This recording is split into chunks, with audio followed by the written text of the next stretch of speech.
A lot of people like to say that, people are blinded by nostalgia.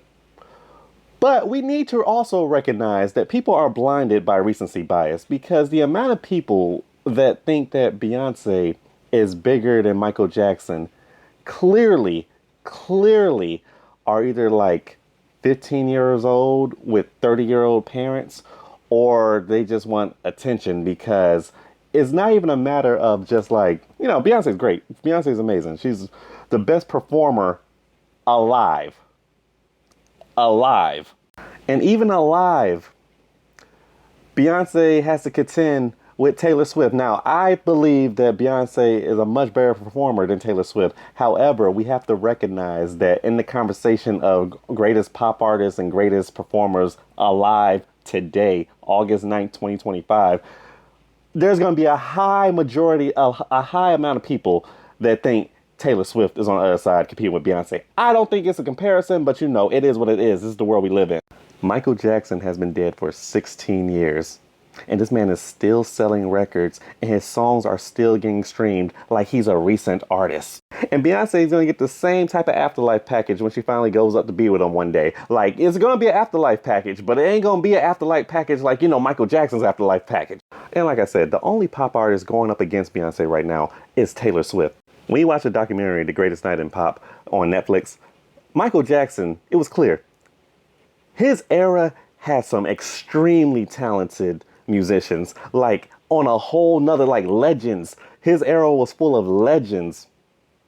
Michael was watching all of those people.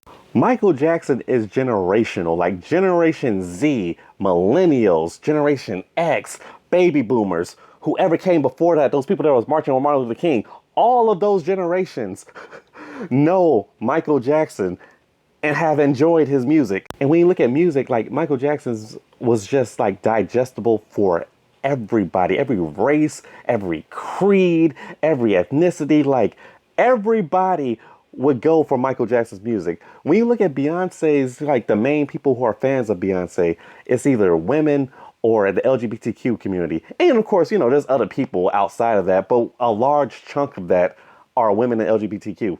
Like, there's a lot more guys that listen to Billie Jean than Formation, for example. And then I saw someone say that Destiny's Child was more influential than the Jackson 5 because the Jackson 5 was just a gimmick because they were brothers. Like the Isley brothers didn't exist. Like the Osmond brothers didn't exist. Like the DeBarges didn't exist. Like, what are we talking about here? Like, do you know how many times the Jackson 5 have been sampled in other people's songs? 524 times. And 101 of those samples was from I Want You Back.